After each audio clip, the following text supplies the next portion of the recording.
Sabéis que cuando predico, estoy predicando el libro de los Hechos. Y vamos ahora al capítulo número 8. Y el hermano Lucho leyó del versículo 1 al 12, que es lo que voy a predicar esta mañana. Voy a ir parte por parte porque no se puede predicar así un capítulo como este solamente en 40 minutos o algo así. Requiere un estudio, requiere el estar preparado con la palabra del Señor. Entonces, pues todavía estamos en esa segunda sección de la división, digamos, del libro de los Hechos. Esta es la persecución generalizada. Después de que terminemos el capítulo 8, hablaremos ya de otra sección nueva, que es la conversión del apóstol Pablo, que marca una gran diferencia y es de una gran ayuda para la iglesia.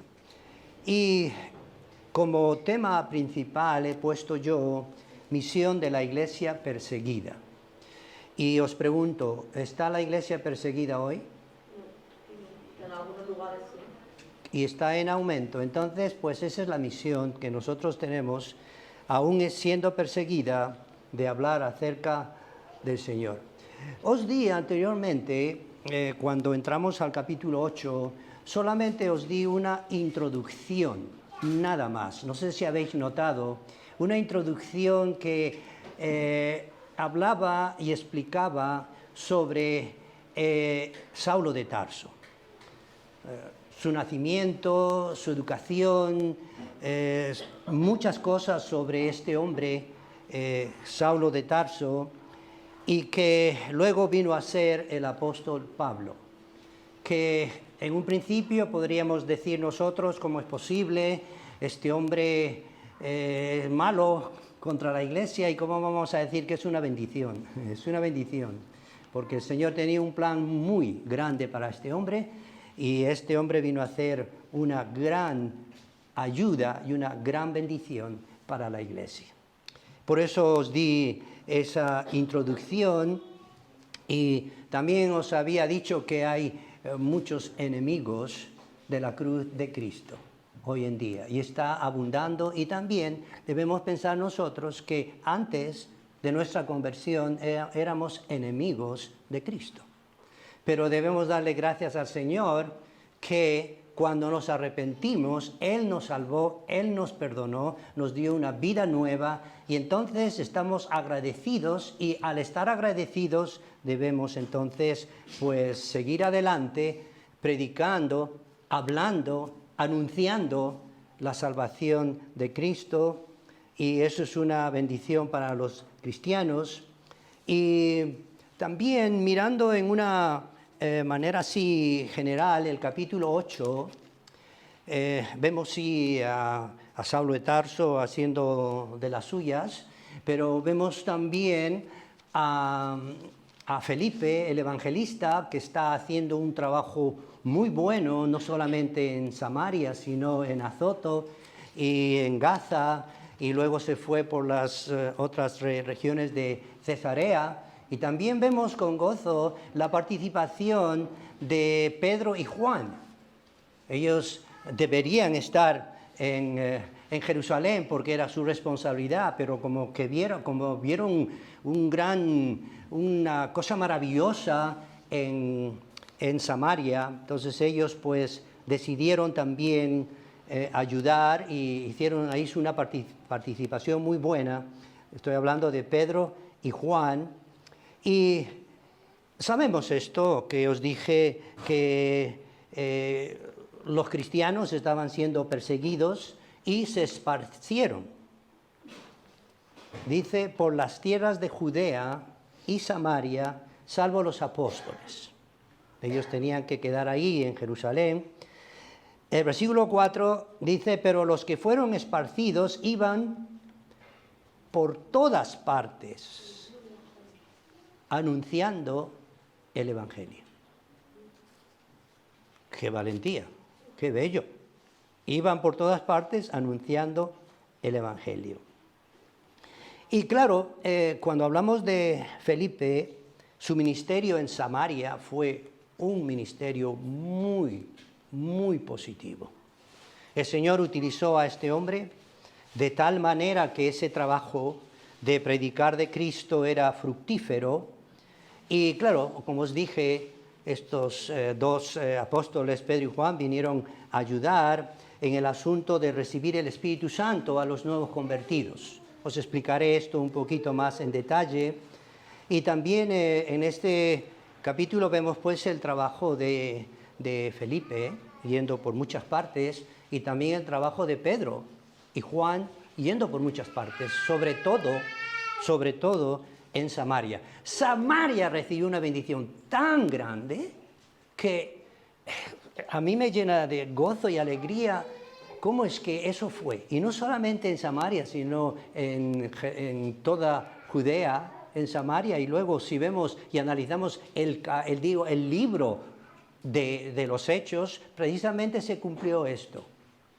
La prédica en Jerusalén, la prédica en toda Judea, la prédica en toda Samaria y por todas partes del mundo. Eso es lo que vemos nosotros en el capítulo 8.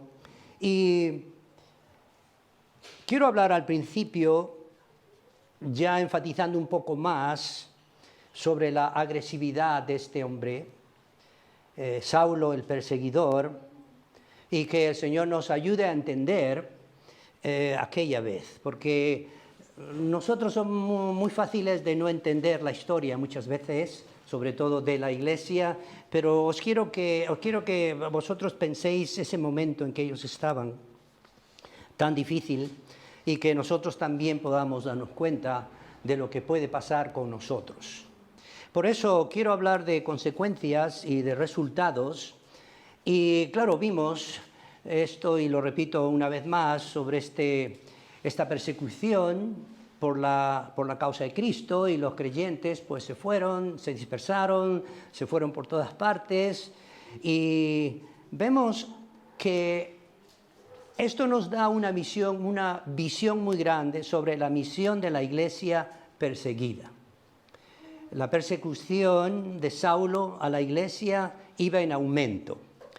Que dice el versículo 3, y Saulo asolaba a la iglesia y entrando casa por casa arrastraba hombres y mujeres y los entregaba en la cárcel. Si podemos analizar esto, es bastante sorprendente. Asolaba. Si buscamos en el diccionario, vamos a encontrar esta definición.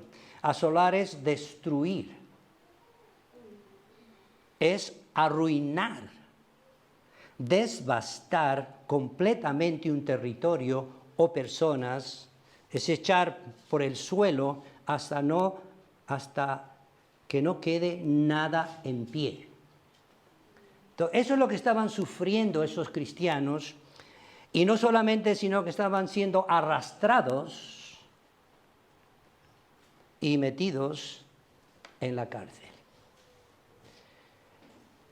Si esto sucediera con nosotros, ¿cuál sería nuestra reacción? De esta manera, así como lo estamos viendo, ¿cuál sería nuestra reacción? ¿Estamos preparados para esto? ¿Estamos preparados para esto? Lo que hoy vemos en Afganistán, con el poder que ha obtenido este talibán y con su ley musulmana, islámica, sharia, y por el error político y digamos militar de los Estados Unidos, vemos que ahora ellos pueden hacer lo que les da la gana. Consecuentemente, muchas personas están en peligro. Sí se sabe por las noticias lo que el gobierno ha hecho y cuánta gente, creo que 2.000 personas han salido de ahí, pero hay una cosa muy triste, que algunos han preguntado al presidente y le han dicho, ¿por qué no ha rescatado a ningún cristiano de ahí? Y se ha quedado con la boca cerrada. ¿Qué significa eso? ¿Que hay cristianos también ahí? ¿Qué significa eso? Que hay misioneros ahí. Y nosotros tenemos algún contacto con ellos. Y nos quebranta el corazón porque tienen bastante valentía y dicen orar por nosotros.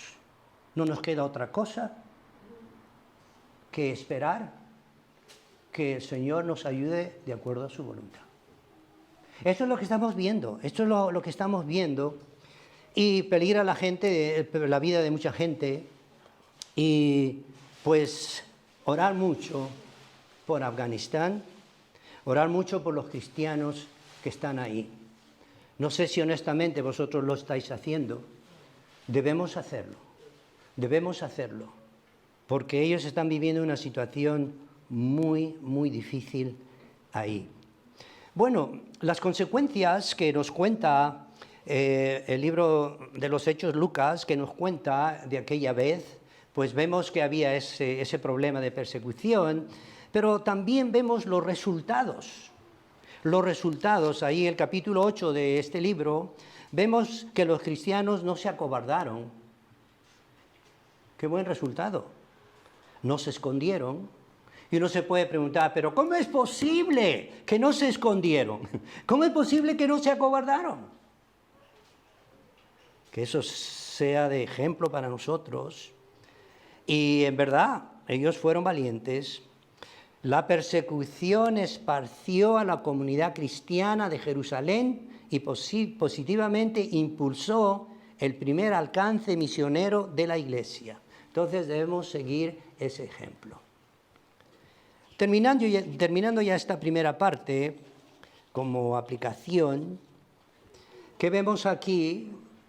Nuevamente, persecución a los creyentes, siendo arrastrados y metidos en la cárcel. ¿Y cuál delito fue?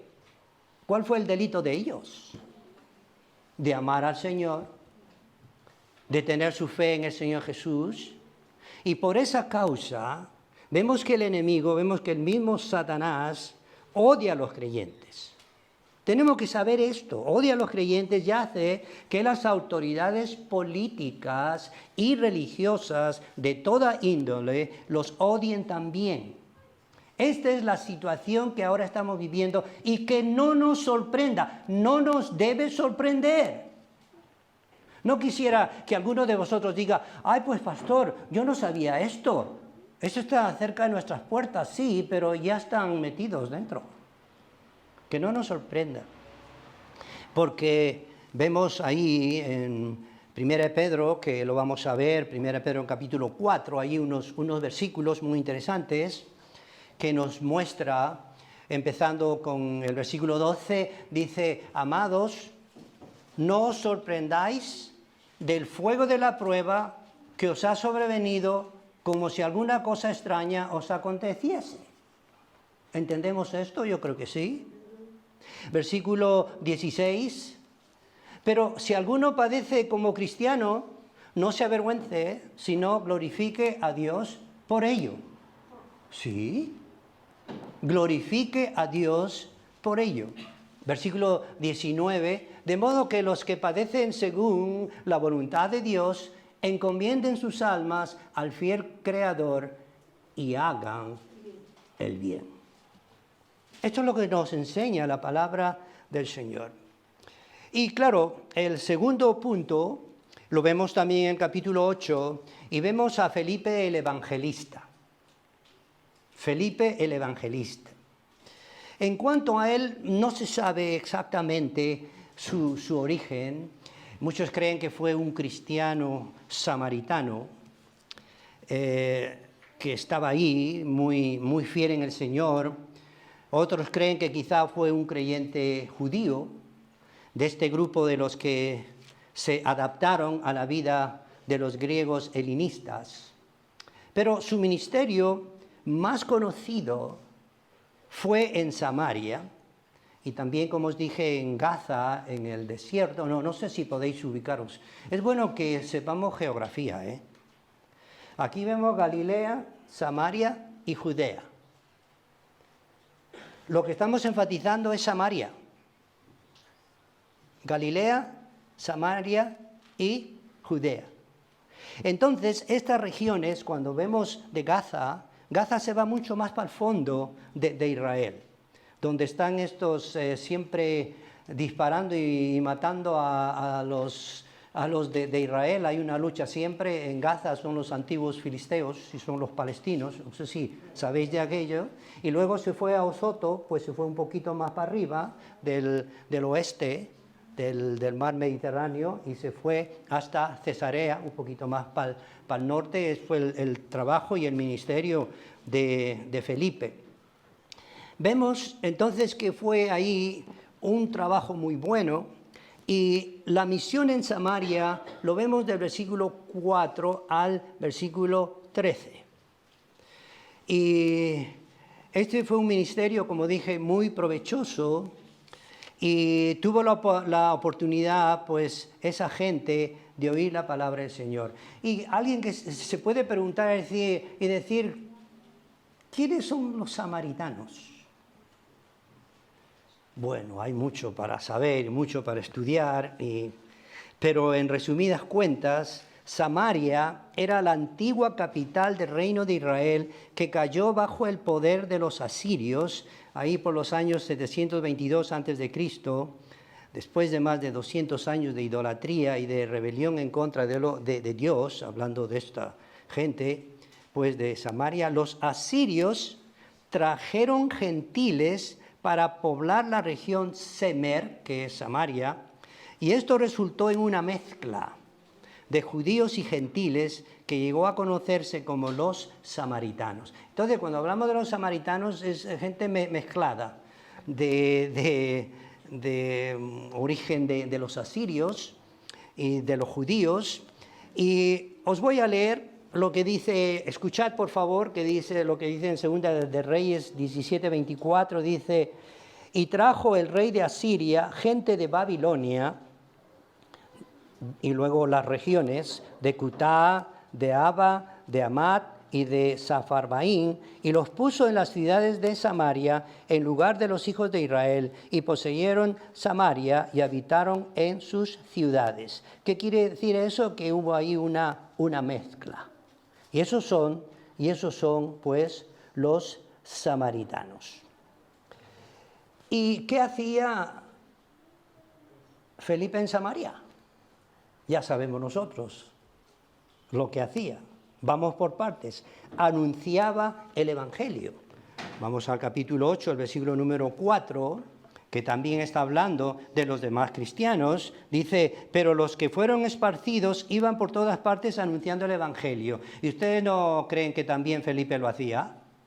Pues él estaba anunciando el Evangelio. Y nosotros sabemos lo que es el Evangelio. Son las buenas noticias de que Cristo, pues, murió, fue sepultado y resucitó. Nosotros sabemos esto del Evangelio, la buena noticia. Y también vemos nosotros en el versículo 12 que él predicaba el Evangelio. ¿Están conmigo? Capítulo 8, versículo 12. Pero cuando creyeron a Felipe, que anunciaba ¿qué? El Evangelio. Vamos al versículo número 35, ¿qué es lo que dice? Entonces Felipe, abriendo su boca y comenzando desde la Escritura, le anunció ¿qué? El Evangelio de Jesús. ¿Qué nos dice el versículo 40 de lo que estaba haciendo Pedro y Juan? Pero Felipe, solamente de Felipe, pero Felipe se encontró en Azoto y pasando, ¿qué dice? Anunciaba el Evangelio en todas las ciudades hasta que llegó a Cesarea. Estaba entonces él anunciando el Evangelio. Y nosotros tenemos que entender una cosa muy importante. Se nos ha dicho en general, y es verdad, que debemos predicar el Evangelio, que debemos anunciar el Evangelio, debemos hacerlo, ¿es verdad o no? aquellas personas que no necesitan, debemos predicarle del Evangelio. Pero también hay una cosa importante que no debemos olvidarnos, que nosotros como cristianos también necesitamos del Evangelio. No para ser salvos otra vez, sino para que entendamos mejor lo que significa el Evangelio. Porque por lo general tenemos una idea, predicar el Evangelio está bien. Pero nosotros también debemos conocer más el Evangelio. El Evangelio tiene también relación con la Iglesia. ¿En qué manera? Bueno, primero, nos llena de gozo que el Evangelio llegó a nosotros. Amén. Segundo, nos motiva el amar a Dios sinceramente y estar agradecidos. Tercero, nos impulsa a tener amor y compasión por los incrédulos. Cuarto, nos levanta y nos da fuerzas para seguir adelante. Y eso es lo que nosotros necesitamos. Vamos un segundito a 1 Corintios capítulo 15, que no voy a leer mucho, más que un solo versículo. 1 Corintios capítulo 15, versículo 1, dice el apóstol Pablo, hablando a los cristianos en Corinto, dice, además os declaro hermanos, a los hermanos. Ahí está, además os declaro hermanos el evangelio que os he predicado, el cual también recibisteis, en el cual también perseveráis. Qué interesante. Quinto, nos da gozo al identificarnos con Cristo y ver que hay una unión perfecta con Él. Estamos unidos perfectamente con el Señor Jesús. Eso nos ayuda el Evangelio. Nos ayuda a entender mejor la palabra de Dios. Nos enseña sobre nuestra responsabilidad en llevar el Evangelio a los que están cerca de nosotros y aún lejos de nosotros. Estamos para dar testimonio del Evangelio de la gracia. El Evangelio de la gracia. Vamos un momentito a Romanos capítulo 1, versículo 15. También es muy sencilla la lectura. Romanos capítulo 15. Ahí lo tienes inclusive, ¿no? Creo que está Romanos 1, 15. Vamos a ver. Dice de esta manera, así que en cuanto a mí, pronto estoy a anunciaros el Evangelio también a vosotros que estáis en Roma. ¿Se está dirigiendo a quién? Se está dirigiendo a los cristianos. Y también en el capítulo 15, pues de Romanos, vemos el versículo 29. Ahí sí yo creo que lo podemos ver todos en Romanos 15, 29, o si no, ya que están conmigo, Romanos 15, 29, dice de esta manera, yo sé que cuando vaya, y sé que cuando vaya a vosotros, está escribiendo a los cristianos en Roma, cuando vaya a vosotros llegaré con abundancia de la bendición del Evangelio de Cristo. Yo creo que ya entendemos a esas alturas que también el Evangelio es para nosotros, para conocerlo mejor, entenderlo mejor y estar nosotros agradecidos. Bueno, no solamente Felipe anunciaba el Evangelio, ya vamos nuevamente Hechos capítulo 8, no solamente que anunciaba el Evangelio, sino que predicaba a Cristo. ¿Qué nos dice el versículo 5? Entonces Felipe, descendiendo a la ciudad de Samaria, les predicaba a Cristo. Les enseñaba del Mesías. Les hablaba de Jesús. Les hablaba del Señor. Les hablaba de Jesucristo. Y si lo podemos fraccionar, digamos, Jesús y Cristo. Primero, Jesús significa el Salvador, el único que salva y perdona todos los pecados a los que se arrepienten de verdad. Jesús es el único Salvador. Pero dice también Cristo. Cuando dice Cristo se refiere que es el ungido de Dios, el Mesías prometido en las Escrituras, y muy esperado por los judíos. Muy esperado por los judíos. Consecuentemente, es claro entender que este era el mensaje que no solamente Felipe predicaba, sino todos aquellos que habían sido esparcidos por todas partes, ellos estaban predicando a Cristo. Y nosotros tenemos que hacer lo mismo. Últimamente estoy escuchando a un varón de Dios y está diciendo que no debemos ser cobardes. No debemos ser cobardes. Está diciendo que debemos analizar bien la mentira. Y lo que es mentira. No vamos a quedarnos como quien dice, bueno, pues me quedaré callado o mentiroso. Tenemos que ser valientes y hablar de estas cosas y, dice, tenemos que orar. Mucha oración, porque necesitamos del Señor. Bueno, sucede algo aquí, dentro de este relato, un incidente inesperado. No sé si vosotros estáis leyendo el libro de los Hechos, que os estoy rogando que lo lean, a ver si pueden leer el capítulo 9, pero estamos en el 8 y hubo un incidente inesperado ahí, que lo vemos del versículo 9 al 11. Y si tenéis buena memoria, pues el hermano Lucho ya lo ha dicho, ya lo ha leído, y os voy a explicarlo, y os voy a explicar que en estos versículos encontramos a un personaje que engañaba a una gran parte de samaritanos. Luego en el siguiente prédica, el próximo domingo, ya hablaré un poco más de esto, más profundo de esto. Primero, su oficio era anterior, eso lo hacía anteriormente. Versículo 9 dice de esta manera: pero había un hombre llamado Simón, que antes ejercía la magia en aquella ciudad y había engañado a la gente de Samaria, haciéndose pasar por algún grande. Ay. Había que saber a qué se refería. Pero eso es lo que él estaba haciendo. Y que había engañado a mucha gente. Y esto nos hace recordar, no sé si vosotros recordáis cuando estuve predicando el capítulo 5, cuando ahí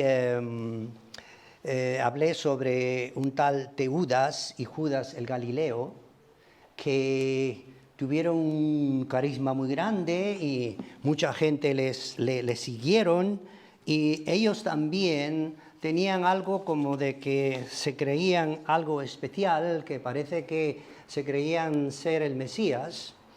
Y vemos que Gamaliel quiso en un sentido ayudar a Pedro y a Juan para que no los maten y no maten a los cristianos, pero cometió un disparate grande. Porque él dijo, bueno, lo que pasó a estos dos hombres y con el grupo, pues ellos fueron matados y todo quedó en nada. Entonces también el cristianismo puede quedar en nada. Así que ustedes tengan cuidado, porque no va a ser que estén luchando en contra de Dios. Pero os dije anteriormente, nosotros en Cristo Jesús tenemos una vida eterna. Nos quemen, hagan lo que quieran, Cristo está con nosotros. Nos persiguen, quieren erradicar el cristianismo, pues ellos van a ser erradicados más bien. Por eso vemos que estos dos personajes, añadiendo Simón, se creían personajes muy importantes. Segundo, hablando de Simón el mago, los ingenuos, los simples, le oían atentamente y daban crédito que el poder que tenía venía de Dios. Ya eso era más serio. No era de estos charlatanes que están afuera y que tienen 3 bolitas y te van haciendo cosas y te van sacando el dinero. No, daban crédito toda esa gente engañada que pues tenía ese poder que venía de Dios. Entonces tenía una gran influencia desde hace mucho tiempo. Versículo 10 y el versículo 11 A este oían atentamente todos, desde el más pequeño hasta el más grande, diciendo: este es el gran poder de Dios. Y les estaban atentos porque con sus artes mágicas les había engañado mucho tiempo. Y quiero por esta parte terminar con algo que es muy maravilloso, bello, porque el versículo 12 nos habla de la conversión de esos engañados. Versículo 12 dice: pero cuando creyeron a Felipe, que anunciaba el Evangelio del reino de Dios y el nombre de Jesucristo, se bautizaban hombres y mujeres. Uy, qué bello. Pero cuando creyeron a Felipe, pero Felipe no era un falso, Felipe no era uno, escuchen a Felipe, no, Felipe es el que anunciaba el Evangelio del reino de Dios y hablaba del Señor Jesucristo. Entonces, cuando creyeron, cuando se arrepintieron, fueron bautizados. Hombres y mujeres. Felipe era un hombre entregado al Señor. Felipe era un hombre lleno del Espíritu Santo. Felipe era un hombre inclusive que el Espíritu Santo le guió en muchas oportunidades. Hasta un ángel se le apareció a él y le dijo: vete al desierto de Gaza. Era un hombre verdaderamente guiado por el Señor. Y cuando él habló de Jesús, creyeron el Evangelio y fueron salvos y fueron bautizados. Ahora hay un contraste que nosotros vemos hoy día. Hoy en día hay una infinidad de grupos religiosos que tienen líderes charlatanes de la escuela de Simón el Mago, que no predican el Evangelio, que no predican el Evangelio y solo quieren sacar provecho económico de los ingenuos que vienen a sus pies. Y el ingenuo es el simplón, el ingenuo es el iluso, el ingenuo es el lerdo. Estos ingenuos también, siendo engañados, buscan su beneficio personal de prosperidad y caen en la trampa del mismo diablo. Cuidado con esto. Entended que solo Jesús puede cambiar el corazón de los hombres. Y cuando una persona viene a una iglesia que predica la palabra del Señor, es la palabra del Señor a través del Espíritu Santo que corta los corazones de las personas. Ya no estamos aquí que mira, bailamos y el Espíritu, no, es la palabra del Señor que va a quebrantar tu corazón. Y si tú no le conoces, la palabra del Señor te va a cortar como una espada de dos filos. Y te vas a dar cuenta que necesitas el perdón del Señor. En vez de que yo estoy diciendo frases y tantas cosas. Dejemos que el Señor trabaje. Pero estos charlatanes no hacen esto. La actitud de los falsos hacen que la gente incrédula se burle más bien de los cristianos genuinos. Se burlen. Y peor aún, estos incrédulos burlones tendrán menos oportunidad de oír el Evangelio de Jesús. Pero qué gran alegría, qué gran gozo para los que se han convertido al Señor Jesús. Qué gozo, qué alegría. Pero al mismo tiempo, qué miseria, qué tristeza para aquellos que viven sin el Señor Jesús, viven sus propias vidas. Y a la verdad yo estuve engañado, porque estuve en un sistema religioso muy rígido, que vosotros casi todos conocéis en Latinoamérica, seguro de pastor estamos de acuerdo con ese sistema religioso, pues desde pequeño en un colegio de claretianos con profesores y sacerdotes españoles, ya podéis imaginar cuánto yo asimilé, pero gracias a la vida misionera, gracias al mensaje misionero, Gracias que vino un misionero y me habló de Cristo. Y pude leer la palabra del Señor. Y ahora mi vida ha cambiado. Y sé que tengo un gozo y una felicidad en mi vida. Los falsos engañan y son engañados. Veamos 2 Timoteo 3:13. Mas los malos hombres y los engañadores, ¿qué dice? Irán de mal en peor, engañando y siendo engañados. Debemos orar por aquellas personas que escuchan y viene por aquí la palabra y se va para allá. Debemos orar para aquellas personas que se den cuenta que necesitan el perdón del Señor. Escapad de la esclavitud del pecado. Escapad de la ira venidera. Escapad de la condenación del infierno eterno y venir al Señor Jesús con sincero arrepentimiento, porque Él salva y perdona. Solo Él da una vida nueva, que cada creyente lo sabe y lo experimenta, porque es Cristo que está en su vida. Romanos 6:23 dice, porque la paga del pecado es muerte. Más el regalo, más la dádiva de Dios, que es vida eterna en Cristo Jesús, Señor nuestro. Entonces, pues terminemos con este mensaje, con gozo, con alegría, pero al mismo tiempo que el Señor toque nuestros corazones para mirar a nuestros amigos, mirar a nuestros vecinos, mirar a nuestros hijos. Y si no son salvos, tenemos que ser muy serios delante del Señor y no jugar y diciendo, bueno, pues mi hijo, bueno, pues mi hija, bueno, pues mi tío. No, es muy serio, es muy serio. Una persona que se muere sin Cristo se va al infierno por toda la eternidad. Y no queremos esto para con nuestros familiares, ¿verdad? Vamos a tener un tiempo de concentrarnos.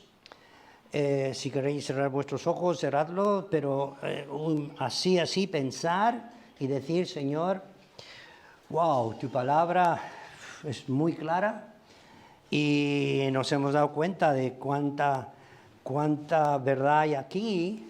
Y Señor, si hay alguien sin Cristo que pueda hoy aceptarle como Señor y Salvador, antes de que sea demasiado tarde. Salid, los creyentes, los cristianos, salgamos contentos, porque esto es lo que necesitamos cada día. Este es el alimento espiritual, no solamente para nuestro crecimiento, sino para hablar a otros acerca de Cristo. Vamos a orar. Señor, gracias una vez más por este tiempo, gracias por tu palabra. Síguenos ayudando, Señor. Sabemos que vivimos unos tiempos aún más difíciles todavía, pero, Señor, ayúdenos a mirar el ejemplo de aquellos cristianos, Señor, que fueron más bien valientes y en vez de esconderse, más bien predicaban de Cristo. Señor, prepara nuestra iglesia en circunstancias que pueden venir en cualquier momento, Señor. Prepara a los hermanos, a las hermanas, a los que somos salvos, porque tú estás con nosotros y nunca nos abandonarás y nunca nos dejarás. Nos darás inclusive las palabras para que podamos decir al enemigo, Señor. Nos darás esa gracia que solo tú lo puedes dar, aún en los momentos difíciles. Señor, te agradecemos. Te pedimos todo en el nombre de Jesucristo. Amén.